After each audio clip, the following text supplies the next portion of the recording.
as authorities continue to search for a possible motive and murder weapon in the killing of University of Idaho students Xana Kernodle, Ethan Chapin, Kaylee Gonsalves, and Madison Mogen. Prosecutors allege 28-year-old Kohberger stabbed all four to death in the early morning hours of November 13th. It alleges that the defendant, Brian C. Kohberger, on or about November 13th of 2022, in Latah County, state of Idaho, did unlawfully enter a residence located at 1122 King Road, Moscow, with the intent to commit the felony crime of murder.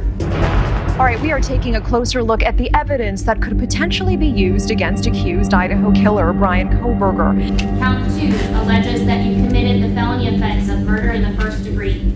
Count 3 alleges that you committed the felony offense of murder in the first degree. Count 4 alleges that you committed the felony offense of murder in the first degree. A law enforcement source tells People magazine Kohberger reached out to at least one of the victims on Instagram. Kohberger is accused of stabbing 4 University of Idaho students to death in their off-campus home in November. An investigator told People magazine just 2 weeks before the murders, an Instagram account believed to be Kohberger's messaged one of the girls repeatedly, but did not get a reply. The source says they were mostly messages saying, "Hey, how are you?" But he sent them over and over again. It's possible the victim didn't even see the DM request, since Instagram sends them to a separate folder than regular messages. Kohberger's Instagram account has now been deleted, but People magazine says prior to that happening, it appeared Kohberger was following all 3 female victims. Kaylee Gonsalves, Maddie Mogen, and Xana Kernodle all lived in the home on Kings Road. Xana's boyfriend, Ethan Chapin, was there the night of the murders, and he was also killed.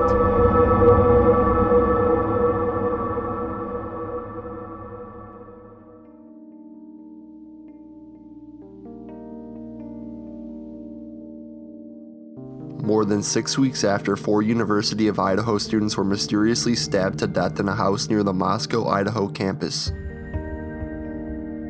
a suspect was identified and taken into custody. The 4 slain students were Ethan Chapin, 20, Madison Mogen, 21, Xana Kernodle, 20, and Kaylee Gonsalves, 21. Court documents, including an 18-page affidavit released on January 5th, revealed how police zeroed in on their suspect. Brian Kohberger, a 28-year-old criminology PhD student at the Washington State University, located less than 10 miles away from the University of Idaho. Here's how the case is unfolding. On the night of Saturday, November 12th, Gonsalves and Mogen, lifelong best friends, went out to the Corner Club bar in Moscow, according to the Moscow police.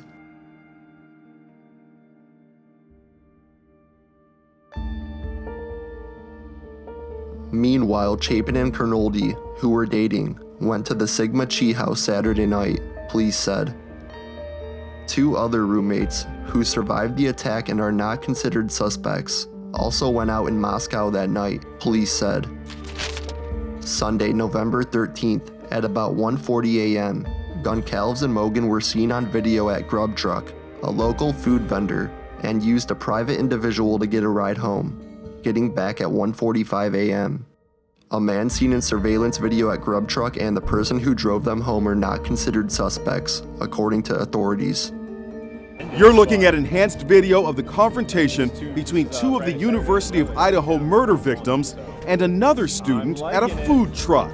The time, 1:30 a.m., just hours before the murders. Kaylee Gonsalves and Madison Mogen stopped for mac and cheese after partying at a nearby bar. Everybody seemed like in good spirits, nothing seemed off, and then they start interacting with a couple other people. They're waiting for their food. Now look at this. Video shows Madison pointing at a man in a hoodie who appeared to have followed them to the truck. We had the video and audio from the clip enhanced, and you can hear her using an expletive. "Blank you, mister," she says. Police have already announced they have cleared the young man in the hoodie. Audio engineer Anthony Nelson enhanced the audio for Inside Edition. What do you hear in that instant? She says, "F you." So, was there an argument? If so, what was it about? Kaylee's parents say in their opinion, some of the individuals have been cleared too prematurely. Nancy Grace, host of Crime Stories, says the victims' families are being mishandled. Number one thing you do in a murder case is you locate the victim's family and loved ones, and you hold their hands from soup to nuts till you get that guilty verdict. All the way. Now, do I mean hand over your file and all the intricacies of the case? H-E-double-L, no. But there's a happy medium. These families should not feel this way. Chapin and Kernoldy got home at about 1:45 a.m., police said. Chapin did not live at the house, but he was sleeping over with his girlfriend. Police believe the murders unfolded between 4 a.m. and 4:25 a.m., according to court documents. Kernoldy got a DoorDash order at the house at about 4 a.m., according to the affidavit. One of the surviving roommates said she woke up around 4 a.m. from what sounded like Goncalves playing with her dog. She heard someone she thought was Goncalves say something to the effect of, "There's someone here," but that could have been Kernoldy on her phone because records show she was on TikTok at about 4:12 a.m., the affidavit said. The roommate said she looked out of her bedroom but did not see anything when she heard the comment about someone being in the house. She opened her door a second time when she heard what she thought was crying coming from Kernoldy's room. The roommate then said she heard a male voice say something to the effect of, "It's okay, I'm going to help you." The roommate said she opened her door again when she heard the crying.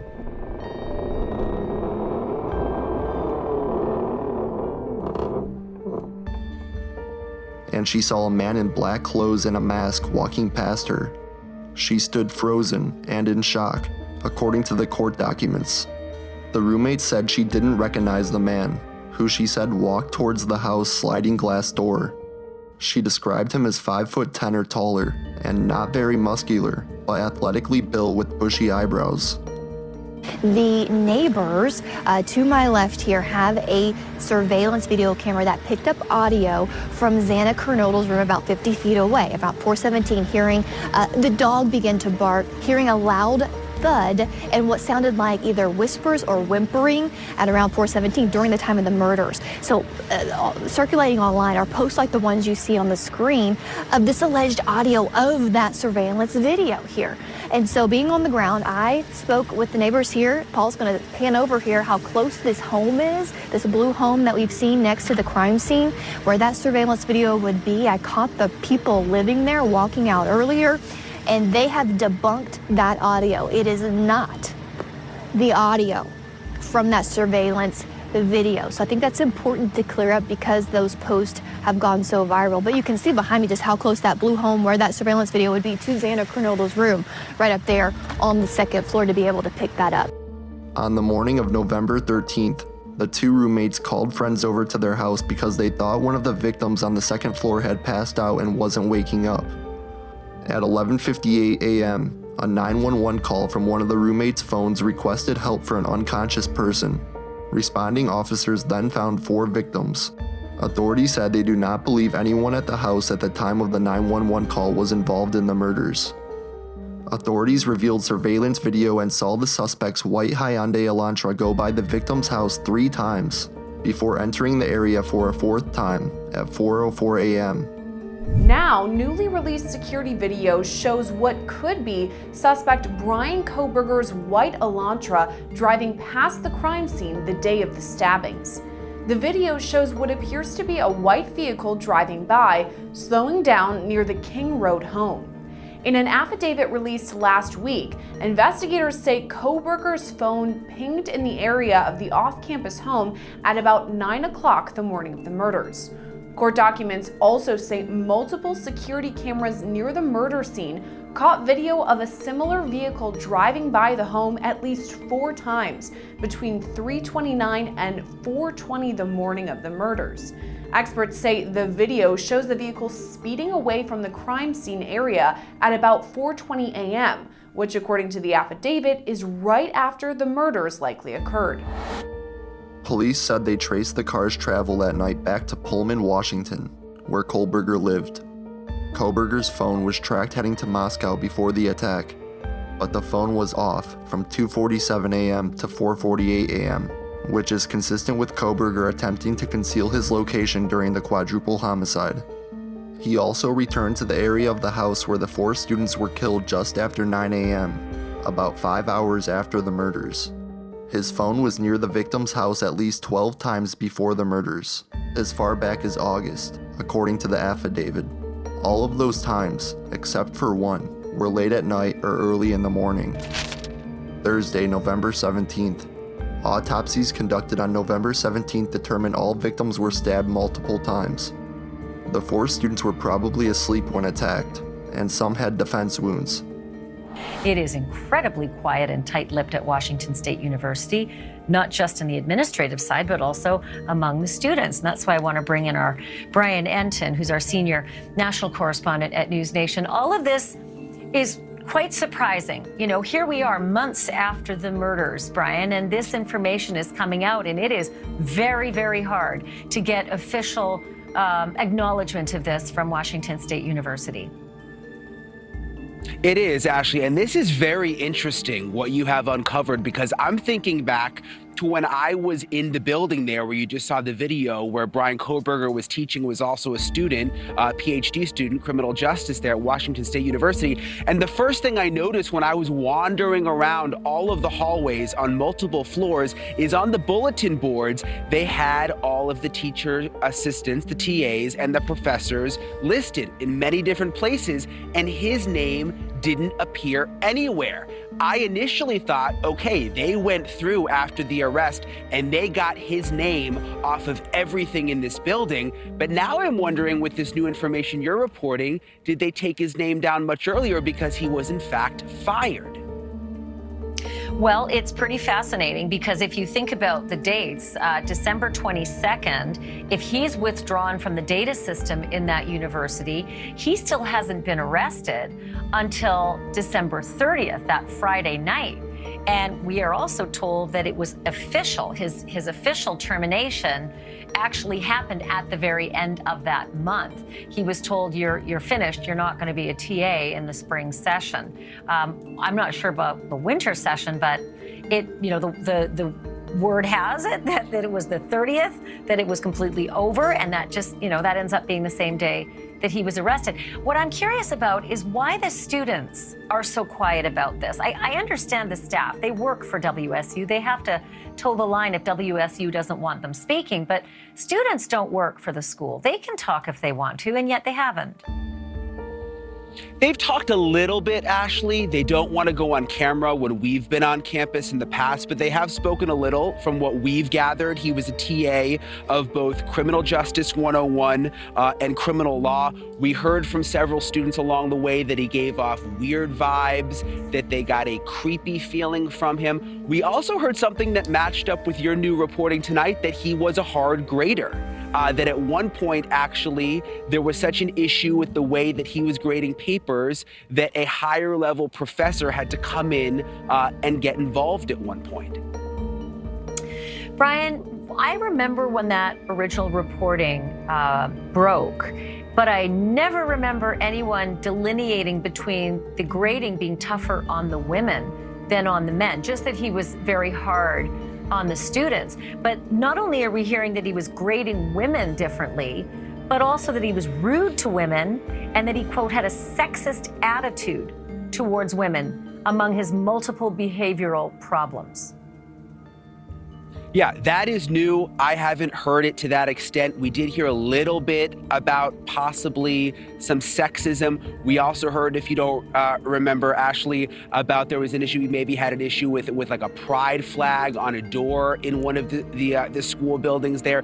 But in terms of it going to the level with your new reporting tonight, to the point where he was actually fired, and there were so many issues that he was actually fired as a TA, that's brand new.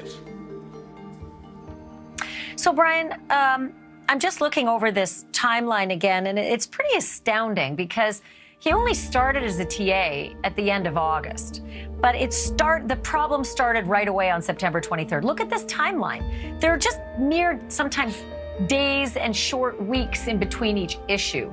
But the very first thing started within a month, a fight with his professor, and then letters saying, you've got to be, up on your professional behavior. You're not meeting the expectations. We need an improvement plan. We got to meet about the improvement plan. And another fight, like 2 fights with the professor, all in the course of a couple of months. All the while hearing, like not in this timeline, but hearing these reports of being sexist and rude to women and being troublesome in the grading department. So what's curious is if Kohberger's program was tied to his teaching job. And not only that, he had an on-campus office and he had an on-campus apartment. And it's possible that those things were tied to his teaching job as well. So is it possible, Brian, that his whole life was about to collapse because he was being, he was fired, but he knew that was coming, or at least he should have known it might have been coming. And he might have lost his program and his accommodations on campus.